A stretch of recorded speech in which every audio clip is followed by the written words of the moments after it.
Hi, kids. Welcome to Miss Nancy's Bible College for Kids. I'm glad you could tune in. Thanks, parents, for letting them. We had 1 week I needed to fill because after that, we're going to go on to the Christmas season stories.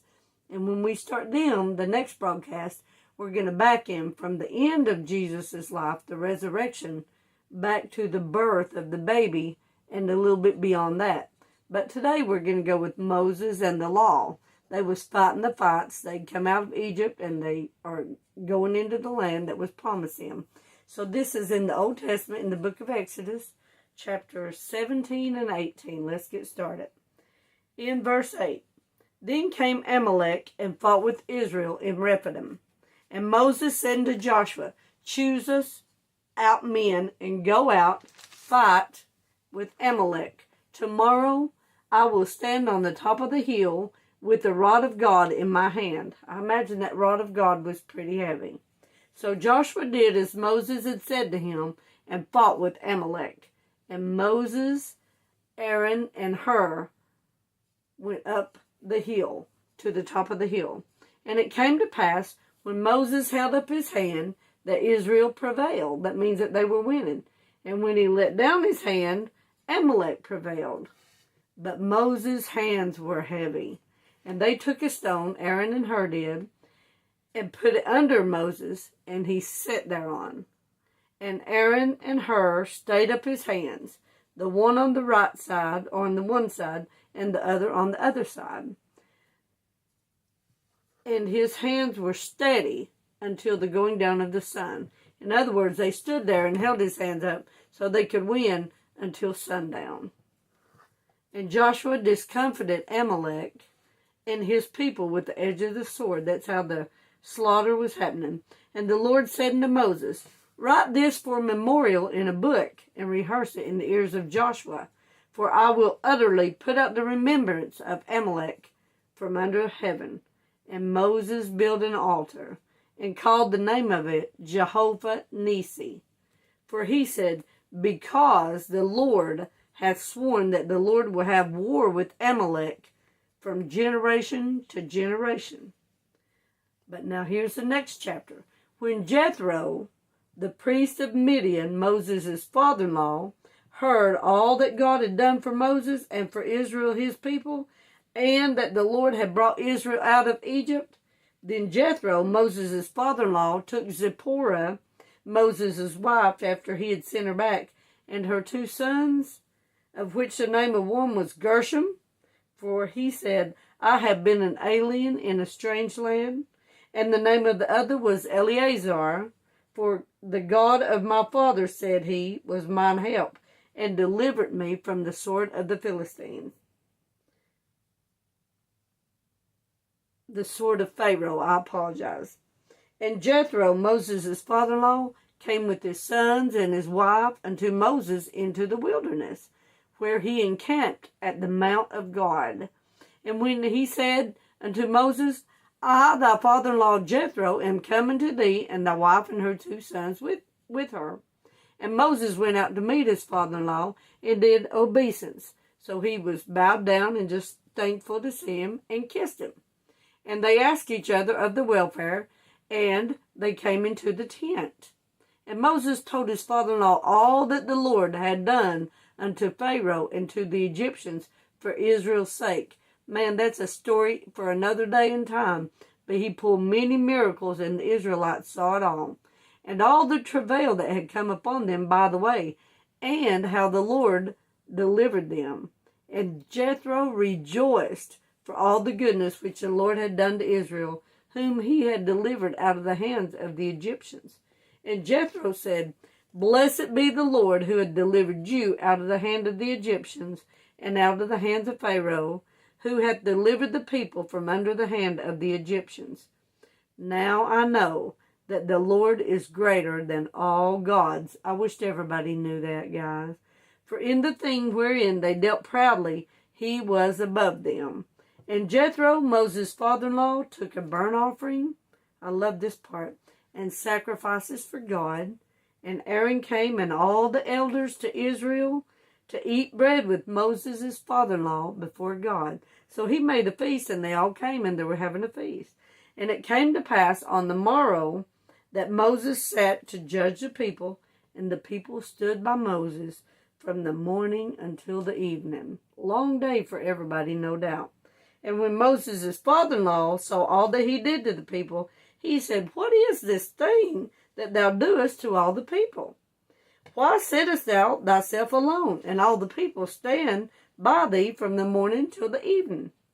And Moses said unto his father-in-law, Because the people come unto me to inquire of God. When they have a matter, they come to me, and I judge between one and another, and I do make them know the statutes of God and his laws. And Moses' father-in-law said unto him, The thing thou doest is not good. Thou wilt surely wear away, both thou and this people that is with thee. For this thing is too heavy for thee. Thou art not able to perform it thyself alone. Hearken now unto my voice. He's saying, Listen up. I'll give thee counsel, and God shall be with thee. Be thou for the people to Godward, that thou mayest bring the causes unto God, and thou shalt teach them ordinances and laws, and shall show them the way wherein they must walk. So he's saying, you're going to tell all these people how to do what they're supposed to do, and the work that they must do. Moreover, thou shalt provide out of all the people able men. So men are for ruling, for being in judgment, to make decisions, such as fear God. That's one qualification. Men of truth, hating covetousness, and place such over them to be rulers over thousands and hundreds, rulers over fifties, and rulers over tens. And let them judge the people at all seasons. And it shall be that every great matter they shall bring into thee, but every small matter they shall judge. So shall it be easier for thyself, and they shall bear the burden with thee. If thou shalt do this thing, and God command thee so, then thou shalt be able to endure, and all this people shall also go to the place in peace. So let them come, get business took care of. Let these men that you teach the way to do it, help them, and you go before God. So he had a good plan. And Moses chose out able-bodied men out of all of Israel and made them heads over the people, rulers of thousands, rulers of hundreds, rulers of fifties, and rulers of tens. And they judged the people at all seasons. The hard cases they brought unto Moses, but every small matter they judged for themselves. And Moses let his father-in-law depart, and he went his way into his own land. Guys, this is when they were just getting started in the promised land. Moses had every right to rule the people because God had appointed him there. So now let's get on with the questions. And I'm glad we're having this lesson. I call it Help from Moses 2 times. He got real help, and it helped him so much. And I want you to know that Jethro, his father-in-law, believed that God was the God of all gods because of this. Who came to fight Israel in the beginning of this story? Amalek with the Amalekites. That's hard for me to say. What did Moses tell Joshua? He said, choose you men, go, fight with Amalek. And what was Moses going to do? He was going to go to the top of the hill the next day. And who was going to go with him? Aaron and Hur. And what happened with Moses when he got up there and the war was going? When he held that rod of God in his hand, what happened? They was winning the battle. But when it dropped, what happened? The Amalekites was winning. So they come up with the plan. What did Aaron and Hur do?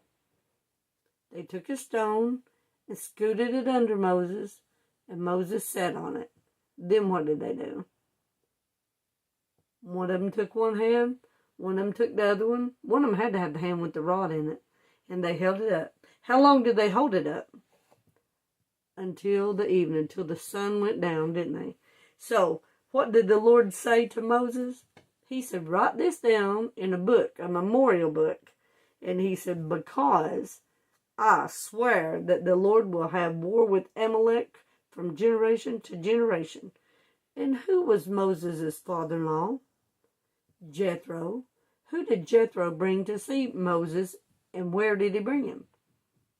he brought Moses' wife, Zipporah, and his 2 sons, and he went and met Moses in the wilderness. Can anybody remember the name of the 2 sons? Gershom and Eleazar. And what did Moses tell Jethro?